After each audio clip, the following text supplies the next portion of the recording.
துறையில் தொடர் கனமழையால் மாடக்குளம் கண்மாய் நிரம்பிய நிலையில் பல்வேறு பகுதிகளில் வாழை மரங்கள் முற்றிலும் சேதமடைந்துள்ளன. இது தொடர்பான ட்ரோன் காட்சியை பார்க்கலாம்.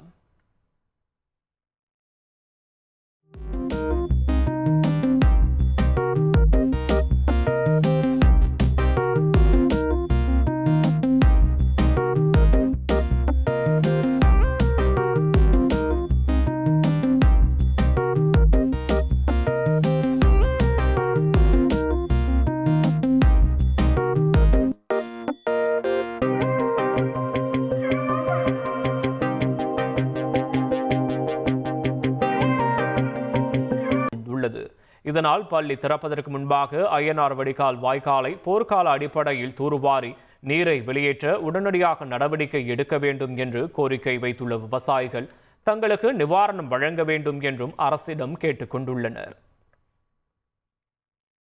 காட்டுமன்னார்கோயில் பகுதியில் பெய்த அதீத கனமழை காரணமாக 4 நாட்களாக விவசாய நிலங்களில் வெள்ள நீர் வடியாததால் 5000 ஏக்கர் அளவுக்கு பாதிப்பு ஏற்பட்டுள்ளது. இதன் விளைவாக கதிர்வரும் தருவாயில் இருக்கும் நெற்பயிர்கள் முற்றிலும் பாதிப்படைந்துள்ளது. இதனால் விவசாயிகள் கவலையடைந்துள்ளனர்.